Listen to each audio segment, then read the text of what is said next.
Welcome to the Put On Waivers Media Group, home of the Put On Raiders podcast and the Student Body Right podcast.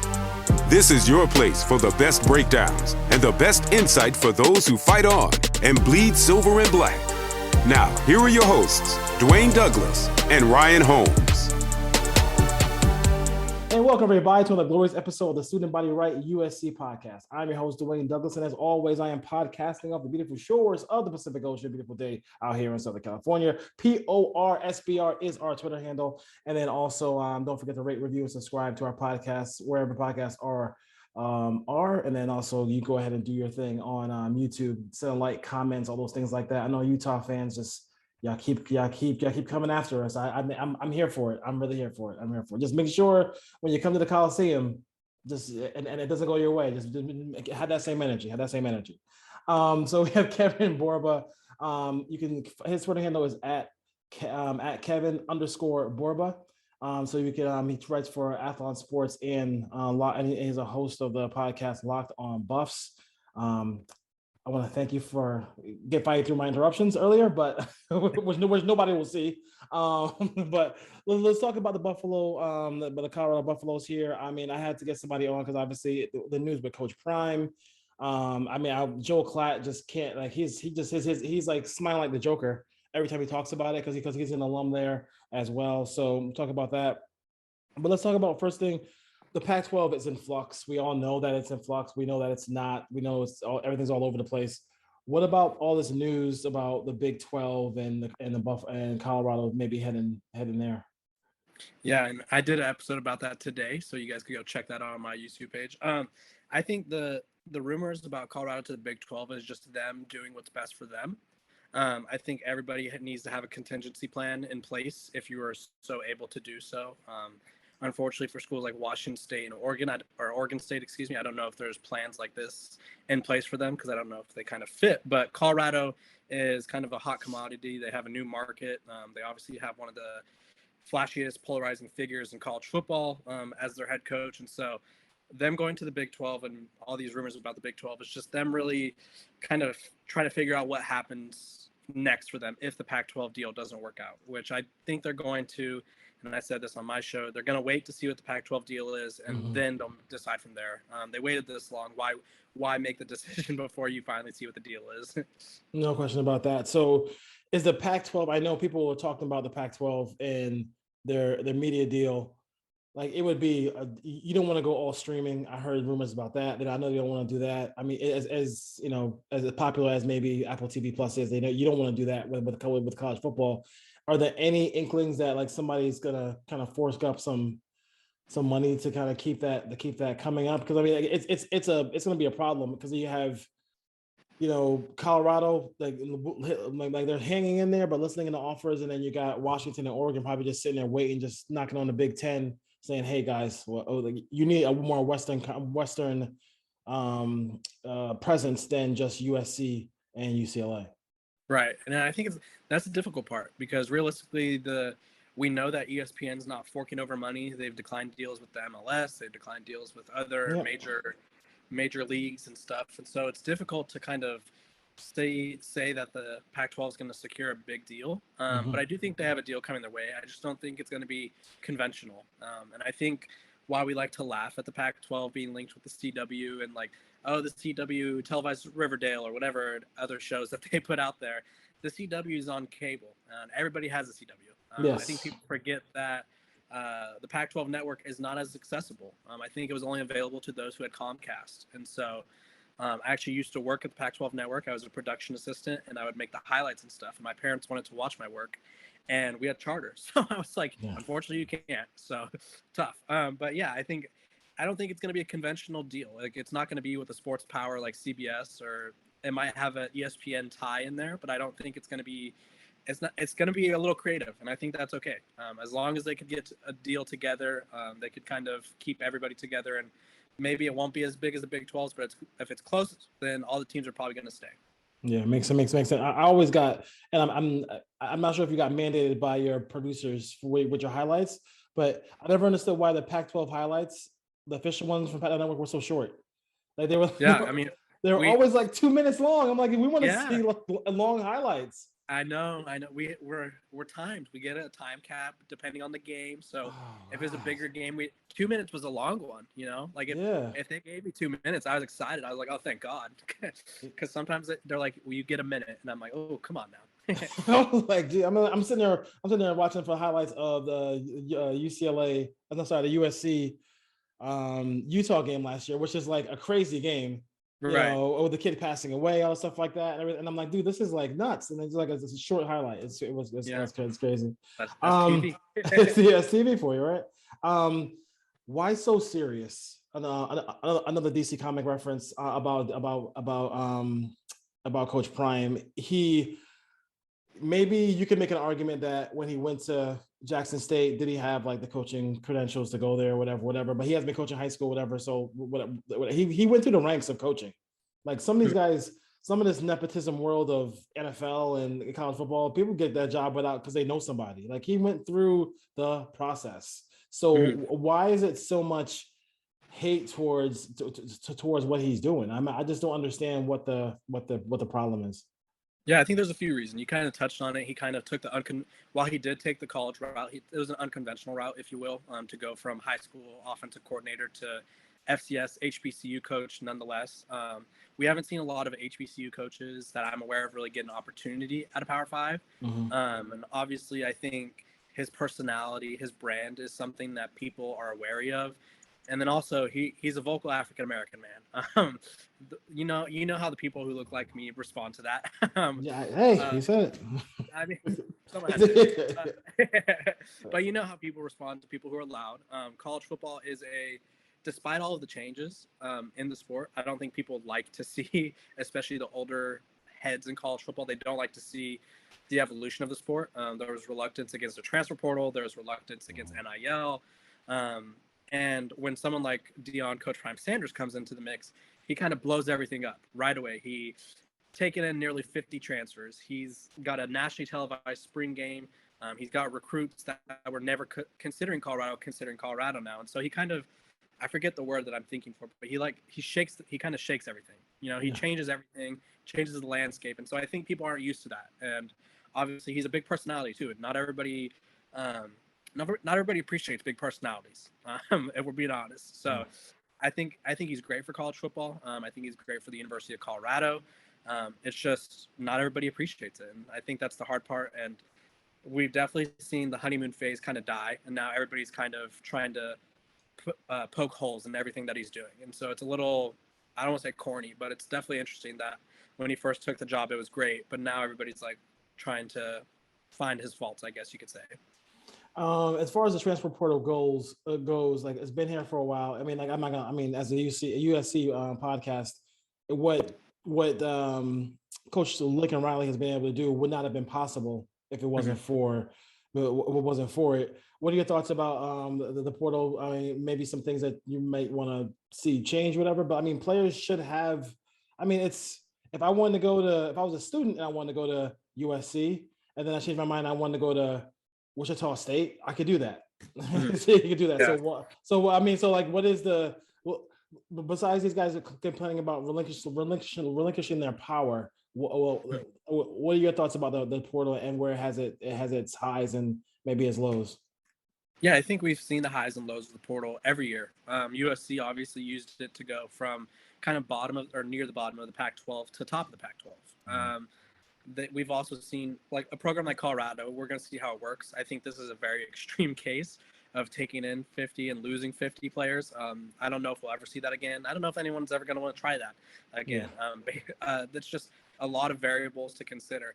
I think the portal, I love it. I'm glad that all the players have the power to move, and I totally agree with if you're a regular student, you'd be able to transfer. I do think that, and this isn't me wishing for any restrictions. I just feel like I could see it happening.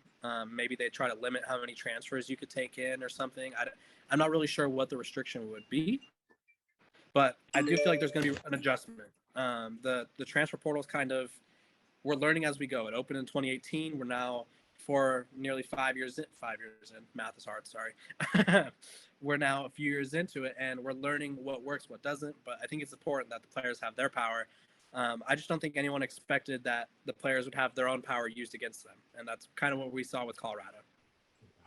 Where does that go? So this conference is pretty dynamic as far as quarterback play. As far as the last year of this conference, it's every top to bottom. Everybody has a quarterback. Maybe not Cal, but everybody has a quarterback. How good is Shakur Sanders? Like I think are we going to be presently surprised with like arm strength, ability to move around and stuff like that? I mean, I didn't know not I've seen some highlights from Jackson State, but like when you're doing a Raider podcast and you're doing a Trojan podcast, you don't have a lot of time to go look at Jackson State. Right. What are your thoughts about him and his ability to kind of get things going? Yeah, he's got, I would say, probably one of the bigger arms in college football.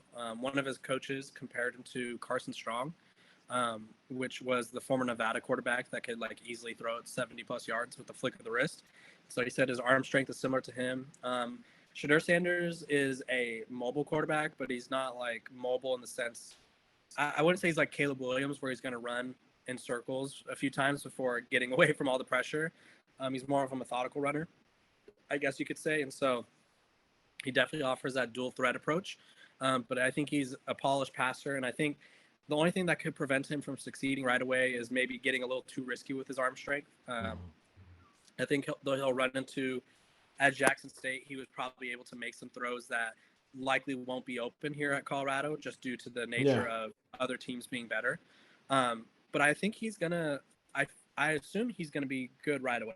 Obviously, we'll find out once he takes the field. But I feel like he has all the intangibles. He has all the skill sets. And he's working with Tom Brady this summer. So I feel like when you work with Tom Brady, something's going to go right? Yeah, exactly. No question about it. So, who are some of the? I know we know the hunters, Travis Hunter's one of the kids to look forward. Can you give us a couple of guys on the one on offense, one on defense to really kind of set the tone for like, a guy who's going to make some plays for the Buffaloes? Yeah, for sure. I think at running back, there's a guy by the name of Alton McCaskill. He is a Houston transfer. Didn't play last season. He tore his ACL, but the year prior was like the freshman, the American Conference, all freshmen, whatever the award's called.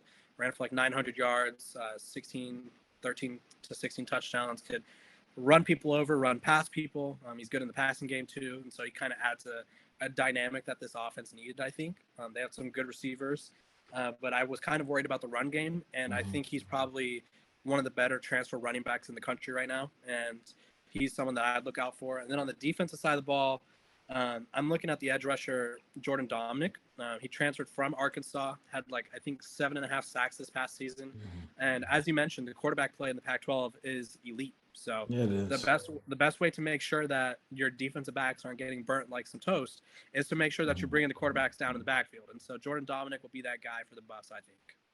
As far as O-line, D-line, that's where like, you have to have that to be to play at a high level. How would you rate those units for the Buffaloes? Yeah, I would say I'm more confident in the defensive line. The offensive line, they're gonna obviously have a brand new unit of 5 new guys. So I feel like it's easier for a defense line, and I could totally be wrong, but this is just my personal belief. I think it's easier for a defensive line to be mixed and matched than an offensive line. I feel like an offensive line has to have some sort of unity and kind of gel. They need to gel. And so we don't know what the starting 5 will be for the offense line and what their who the 6-man will be. So I really can't touch on how good they'll be because we haven't seen them. The defense line, though, I feel like they have good individuals. And so as long as they understand the defense and their assignments, I feel like they'll be pretty solid. Biggest adjustment Coach Prime's going to have to make from going from Jackson State to Colorado as far as the style of play, the personnel that he's going to be facing? Yeah, I think that's a good one. I would say probably the personnel they're going to be facing. I think a lot of and this is what he kind of did at Jackson State. A lot of people said he just out-talented the other rosters at Jackson State. So the other HBCUs obviously weren't a hot spot for 4 stars and transfers and stuff. And so their teams were just legit better than them. They had better players, better talent. And so now it's kind of going to come down to more schematic stuff, which he has a great staff with him. I'm not saying he doesn't. I think that's just for the sake of the question. I think it's just going to be more schematics and stuff like that. It's not going to be, I wouldn't say as easy to kind of adjust, and also their strength of schedule is off the charts ridiculous. they did not do themselves any favors when they scheduled this. No question about that. So, what do you feel now? One last question, a USC question. Their biggest adjustment from going from the Pac-12 to the Big Ten, because people are just killing me. Oh my God, weather, all those other things, and I'm just like in my head, I'm saying to myself, like, to me, it's just really about the quarterbacks. Like, it seems like the only schools that have quarterbacks in that conference are Penn State, Ohio State, and Michigan. So if you put USC with Lincoln Riley against a bunch of teams that don't have quarterbacks, that's gonna be a tough haul for some of these Big Ten teams. Yeah, and I think the biggest issue that USC will face, and UCLA too, is pretty much, I would say, not every team in the Big Ten, but most of the teams in the Big Ten could play defense. The Pac-12 is not renowned for their defense. No. We have Utah, we have Oregon State.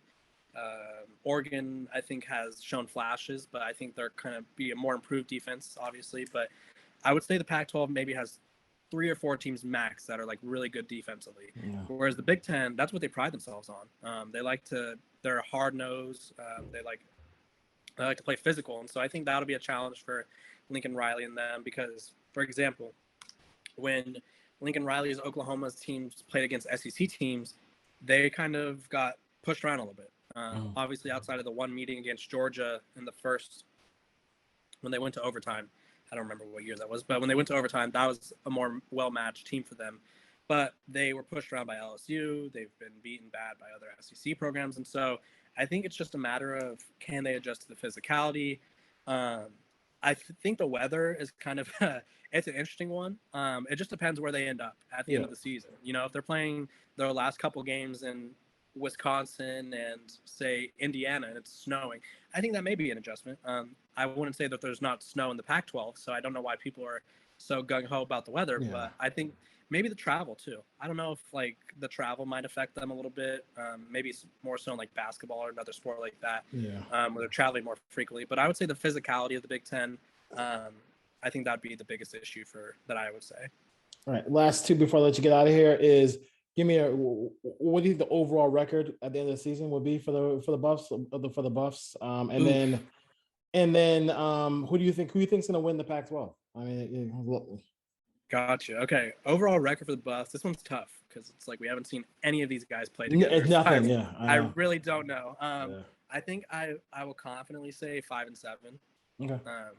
I think my ceiling for them this whole time, even before the huge overhaul, they still had transfers coming in, but even before like the 50 guys coming in, I was consistently saying that their ceiling is 6 to 7 wins, and so I think 5 is manageable. They have winnable games on the schedule. They're not easy games by any means, but they got winnable games.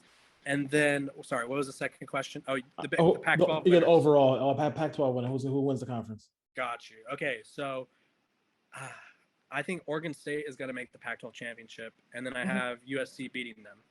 I think this. I just feel like Caleb Williams is too good. I'm going to be honest with you. I think he's the best player in college football.